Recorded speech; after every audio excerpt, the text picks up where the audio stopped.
Hello, my name's Caleb. Hi, welcome to my channel. I feel like I need to say this before we get any further in the video. I made one of these videos in the past. Your boy got slam dunked. Like, I was getting messages of people being like, you're really rude and you offended me. The thing was, though, the intent of that video was in no way to say, if you still like those books, that you're not as good as a human as me. I'm just saying, my opinion's changed. That's the point of the video. It's no way saying that if your opinion hasn't changed, or if your opinion will never change, that you're worth less than me. Okay, we got it, we good, gotta preface it, okay, are we good? Like, I'm just honestly curious as to how, a few years ago, or even a few months ago, a book that I raved about and thought was my favorite, I look at it today and I'm like, I don't like this book, I don't really feel the same way. Maybe it is because time has passed, it's not as fresh, it's not as new, it doesn't feel as amazing as it did when I read them a few years ago, and maybe if I did pick them up tomorrow, I would love them the same way, and they would become my favorites again. A lot of the books on this list are still a lot of my favorite books, and they will forever be some of my favorite books. So today I'm going to be talking about 7 books that I'm no longer a huge fan of. I used to love them a lot, but now I'm just like, eh. If you like these books, I'm so happy for you. Like, I wish I still had this feeling, and maybe if tomorrow came and I was like,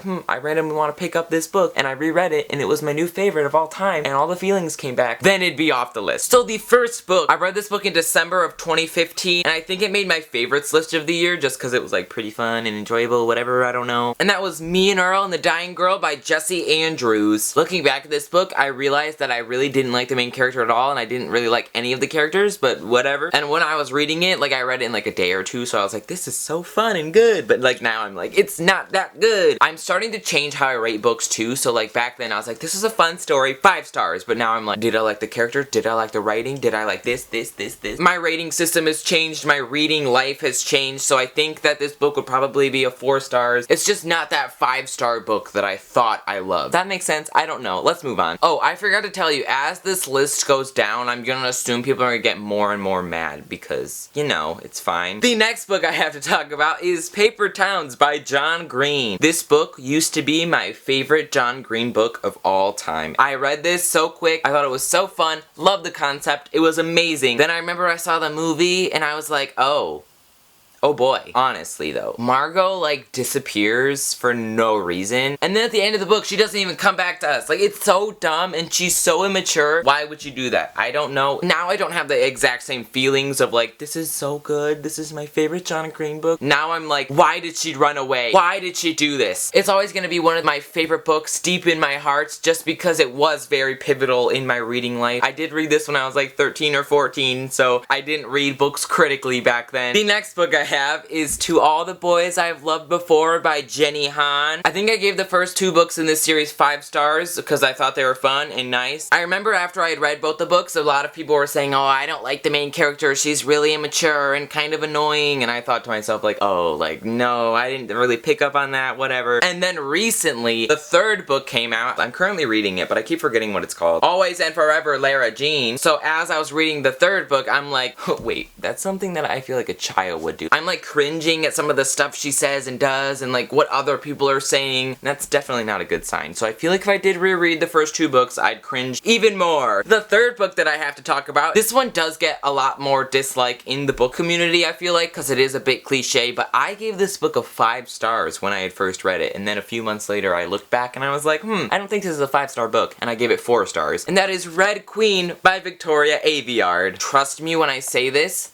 book left me so shook, but that doesn't make up for the first 300 pages that I did not like at all. And looking back at it now, this book is very, very cliche. I think that it just takes a lot of tropes from different books and kind of makes them into its own story, so I do think this is a really good gateway into reading. Like, if you're new to reading and you want to pick up a fantasy book, I think this is the way to go because it is pretty cliche and doesn't have very intricate plot lines and it's easy to get into. But as somebody who loves books and reads books all the time, it's not necessarily my favorite, and I'm not saying if you love this book that you're worth less than me, because I can already see the comments happening. If you have read this book and it is one of your favorites, you have to admit a lot of the things in this book are pretty cliche. Girl finds out that she has powers. She's different than everybody else around her. There are more people like her. Like, that literally sounds like Divergent to me. Now we're getting to the point in this video where the next 3 books, I'm about to get death threats in my messages. Miss Peregrine's Home for Peculiar Children. Oh boy. I read this book in 2012, so it's been like 5 years. Oh wow, it's been 5 years. I considered myself a huge fan of these books. I read read the first one, loved it, read the second one, it wasn't as good, but I still enjoyed it. And then the third book came out. I considered it one of my most anticipated reads of 2016. Did it come out in 2016? It came out in 2015, I think. Then it comes out, I get the book, and it's sat on my shelf for so long. It's just been chilling. I haven't even thought about the world. And then I remember thinking to myself, like, oh, when the movie comes out, I can see the movie, then I can reread the whole series, and it'll be so fresh and fun. And then I never saw the movie.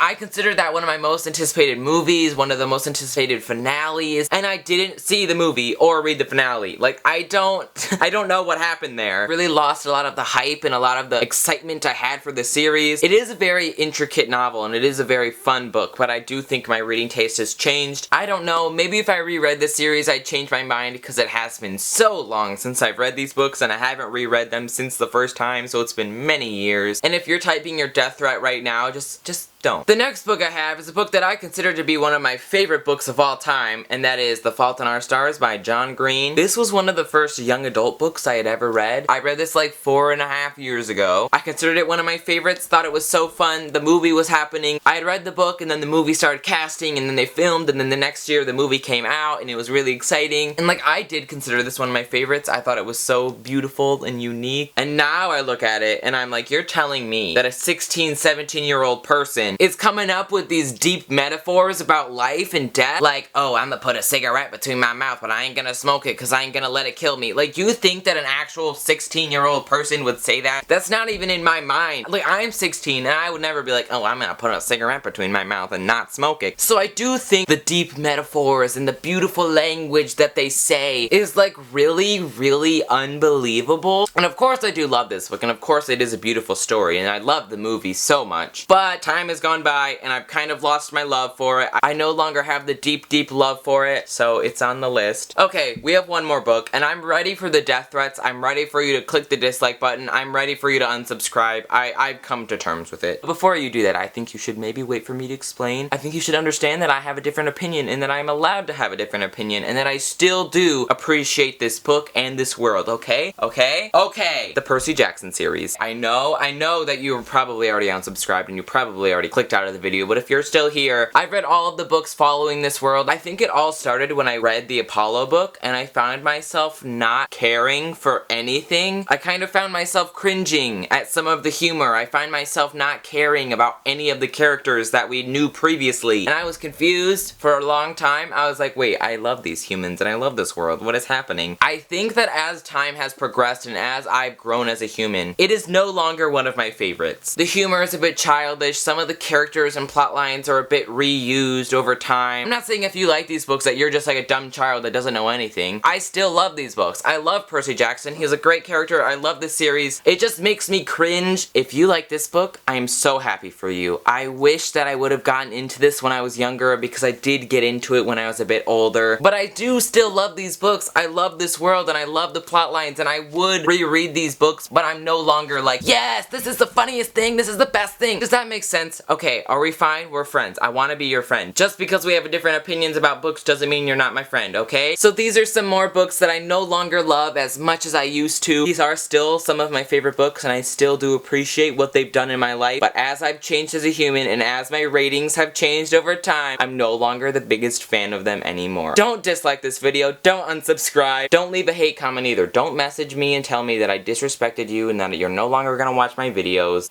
So thank you guys so much for watching. I hope you enjoyed this video, and I will see you in my next one. Goodbye! Please don't unsubscribe from me, yeah. Please don't unsubscribe from me, yeah. Actually, please don't. It's not even a joke anymore. Please don't unsubscribe.